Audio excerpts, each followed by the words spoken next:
Welcome back to the DAZN Boxing Show award season. I go by the name of Barak. And I'm Barak, the boxing bully.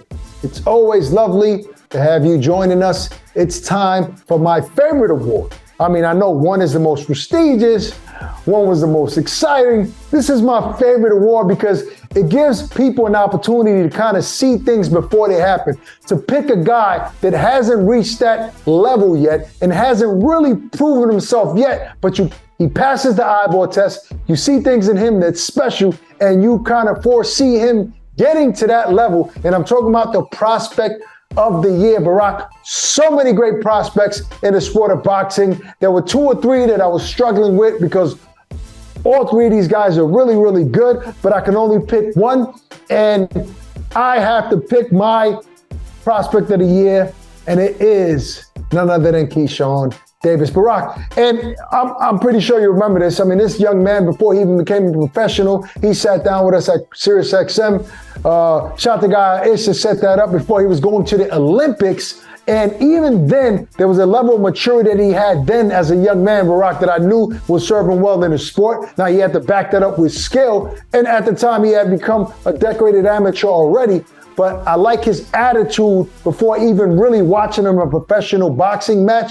And the first time I saw him in a pro fight, I said, okay, this guy already has a professional style. You know, there's amateur styles, there's professional styles, and I think he is matching that up with power, kill instinct, and he's with the right team. That's right, the Bomac team.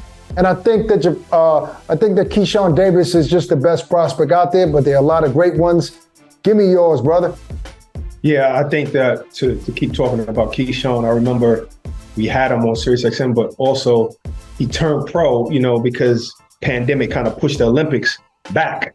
And then he still went to the Olympics and came back. And you know how I knew he was different? Because after he lost that last fight and he won a silver medal, it's like he didn't even care. It was like he was like, give my bag, give my flight. Let me go back to where I was making money in the pro ranks. It was like he really, really didn't care because he always had a plan. And that's probably why his nickname is called the businessman. And here, as far as prospect of the year, I agree with you. I believe it's Keyshawn Davis. This was very, very hard for me. I love other fighters. I actually probably would have picked somebody else if they would have had a little bit more fights this year, but they hurt their shoulder. And I'm talking about Jared Anderson, and it probably would have been him.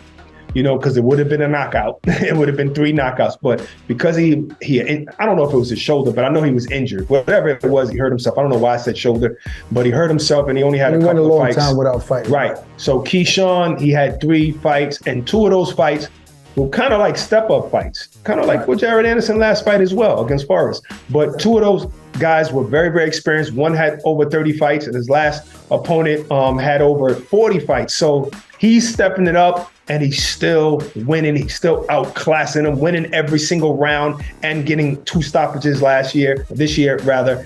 And I had to give it to the young man, Keyshawn Davis. Barak, when I mentioned that there are 3 guys that I was struggling with, it was Keyshawn Davis, Frank Martin, and Jared Anderson. I mean, because I think all 3 of these guys are phenomenal in 2022. And for the same reasons, I picked Keyshawn because Jared wasn't able to give us as much as he wanted to because of the injury. But, I said it many times that I think Jared Anderson will be a heavyweight champion of the world at some point in his career, maybe in 2023, maybe 2024 early. I don't know. But all of these guys are phenomenal. We just had to pick one.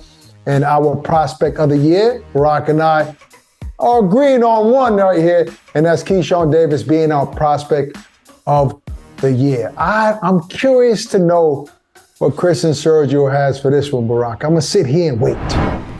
All right, guys, with all respect to Keyshawn Davis, who is a phenomenal prospect, my prospect of the year is Frank Martin. And if you look at the body of work that Frank Martin had in 2022, he collected some impressive wins as he put his name on the map in the 135-pound division. He starts the year beating Romero Duno, who is not what he was a couple of years ago when he fought Ryan Garcia, but he gets a win there. That was solid. He gets the middle of the year, and he beats Jackson Marinez by knockout. Again, Jackson Marinez, not what he was a couple of years ago, but this is still the same guy that was robbed against Rolly Romero a couple of fights before that. So Jackson Marinez, solid win. He finishes the year beating Michelle Rivera, which was a prospect against prospect showdown. The kind of fight, Sergio, that you don't see at this level. Not until these guys get a few more wins, they can avoid each other, maybe they get in the title contention. You don't see fights like that happen. Frank Martin took that fight, and he dominated that fight. So for my money, Frank Martin, best prospect in boxing, prospect of the year.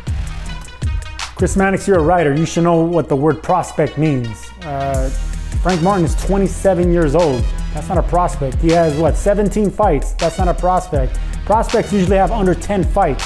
So for me, and for everybody that knows boxing, Keyshawn Davis is your man. I mean, that's a man who has 7 fights only. He's 23 years old. He's a goods, Olympian.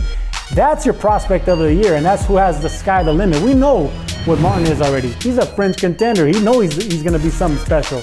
But at 27 years old, you can't call him a prospect anymore. All right, guys, good picks. Good picks. I mean, like I said, that's the name that we threw out there, Chris and Frank Martin, and obviously Sergio agrees with us, right? I mean, how can you not agree with Ak and Barak? All right, listen, that's our show for today, man. Peace and love. Stay safe. We're out of here.